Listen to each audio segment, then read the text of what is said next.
I had become an overstimulated zombie, asleep throughout the day with my eyes open, over-dependence on being told what to do, and zero deep thinking capacity. I did not even realize at which point my mind completely switched to autopilot mode. I woke up at the same unwanted time in the morning after snoozing through 3+ alarms. I made my coffee, did endless scrolling on social media, got ready for work, ate breakfast while watching something on my phone, started working and immediately plugged into some music to focus, leading to constant input to the brain. Took a break and dived into social media or YouTube to chill and relax. Then started working again while plugging into some music. Then comes lunchtime and I start watching something on Netflix while I eat. A little half-an-hour nap after lunch, and then I'm ready for my afternoon walk, which is coupled with listening to some educational podcast or YouTube video or personal growth program. And in between, not to forget the 10+ times when I had to respond to some business messages or emails and general check-ins with the team. So come back from the daily walk, do 30 minutes of workout to some high energy music, cook dinner, and then eat while watching Netflix again until the bedtime.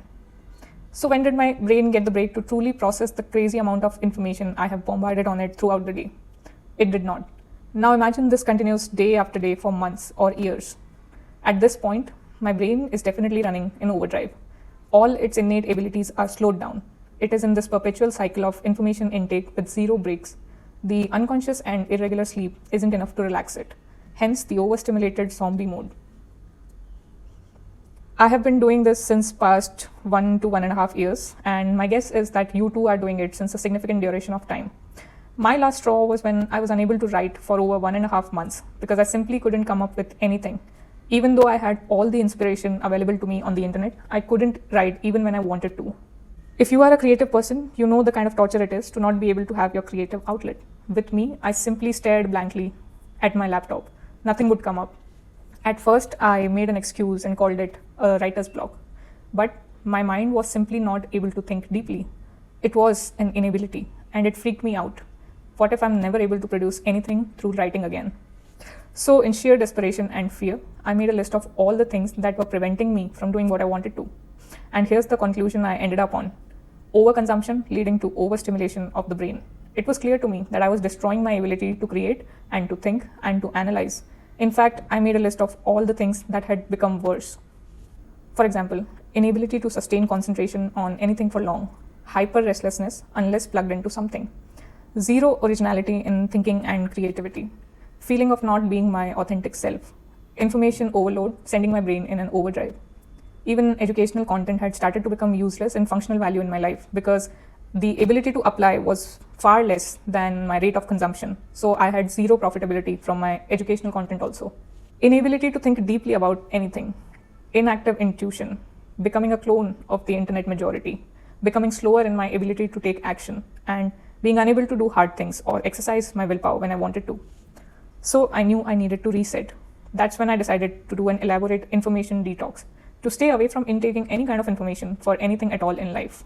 This included no social media, no TV or music, no content, no reading, no books, no gossiping, not even educational information, no internet surfing, no chat GPT, no reading of old notes or journals or screenshots, no looking people up on social media or the internet, and very limited WhatsApp at specific times only for family and business communication. Because here's what I had forgotten. I already had all the advice related to anything I would need for maybe another decade. I know. That's how much content and information we probably already have consumed at this point. The problem was that I just did not remember any of it. It has become so easy and convenient to just search for anything you want at any time that your brain has just stopped storing the information properly. But you need to be reminded more than you need to be taught. Which further makes it questionable as to why do we even consume content and information in advance if it can be taken from the internet whenever we require?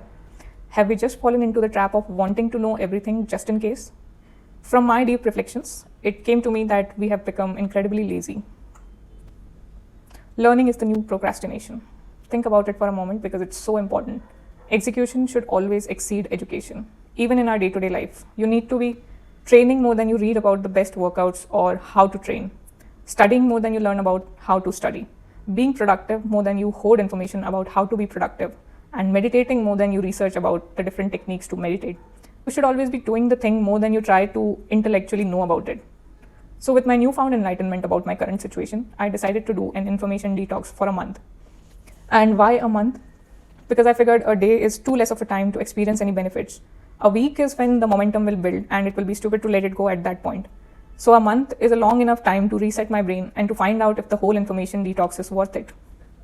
And so I began. I only allowed myself to indulge in a handful of activities for when I get bored, specifically writing and journaling, playing, walking and working out, deeply thinking about things I'm curious about, creative brainstorming, drawing, cooking, meditating, sitting in silence, cleaning and organizing. Anything that could come to me from my own mind, I was allowed to indulge it. All I needed was to push my brain to find the required information from the deepest storage of its own scaffolds and give it to me. It required some mental exertion, but I knew I could find it, or better, come up with it on my own through deep thinking. So here's how the days went. Day 1 was amazing. My head felt super calm throughout the day. I had been abusing my brain for so long, keeping it plugged in at all times. I had done a lot of damage. I thought it will speed up the learning, but really it just slowed my brain down due to it functioning in an overdrive mode. The truth is that your body needs proper rest every 24 hours. And more importantly, the kind of tired you get when you use your brain properly through deep thinking, creativity, and analysis is even cathartic rather than damaging. It's what gets you tired in a way that's good for its further growth. By constant consumption, you lower its capacity to process information, retain the information that you did consume, and suppress its pattern recognition abilities.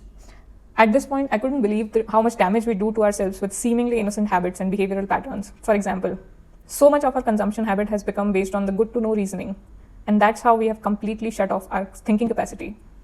Between days 2 to 10, it was pretty much the same. As the first day was already phenomenal for my brain, I felt minimum difference in the next few days. One day in between stood out strikingly because that day, my creativity was dry as a desert in summers, and it did freak me out a little. But then, by taking small steps and allowing myself to set smaller goals for my daily output, I was able to bounce back from it. One thing that really stuck out was that I was feeling less and less tired at the end of my work days. My productivity was slowly increasing during this time. I also had a 24-hour water fast on the weekend, so it further added to my overall energy levels being great. After 10 days or so, I started feeling in control of my impulses to consume, and the offline schedule started to feel normal. One of the greatest things happened in these 10 days as I got myself in momentum by accomplishing my daily small writing targets. I got the idea for my next book. And not only that, since it became quicker for me to get into the flow state while writing, I was writing 2,000 to 3,000 words per day by this time, automatically. Days 21 to 31, these were the most transformational days as I began getting tiny insights about my work and projects. It helped me immensely because this was my primary goal with the whole information detox thing. I had this belief that whatever ideas and insights come to me on my own, through my own intuition, will end up giving me the best results. And so it started to feel very true. Overall, it felt liberating. Of course, I faced some struggles of my own, mainly that of thinking loops. So even when you're not consuming anything from the outside, you still have your own mind full of thoughts and doubts and worries. And you cannot expect them to evaporate completely in such a short duration. But over the days, I was able to limit them substantially, majorly by engaging in long walks and physical activities. This was a game changer for me personally because everyone needs a couple of tools to manage their thoughts and emotions in everyday life, and I had found mine through this. As the day arrived when my information detox was finally over and I could jump to any platforms and check whatever feeds I wanted, I felt zero need to do so. Since the results of my first information detox were so great, I promised myself to do it once, at least every quarter of the year. So this 31-day information detox was back in March, and I am currently on my second detox for 50 days. And I recommend it to anyone who has been feeling overwhelmed lately. Now, I don't assume that overconsumption of information is the sole source of overwhelm for everyone, but I do believe this is one of the main things that amplify it to a degree. So it's important to take care of your mental health. It's not optional anymore. And when you're so disconnected from the world, you have no other option but to connect with yourself and your emotions. It's unescapable. But in the longer time frame, I believe it's highly beneficial. Most of us have become completely disengaged from ourselves. When you turn off the world consciously, you have a chance to tap into your authentic self, and it's priceless. So doing an information detox of any duration is a win-win, but don't take my word for it. Try for yourself and find out. I created a free information detox protocol, which gives you a checklist of everything you need to do, everything you don't need to do, and how to go about your own information detox. If you want to try out, you can download it from the link in the description below. I hope you found this video useful. Leave me a comment if you have any questions about the information detox, and I'll be happy to help. Thanks for watching.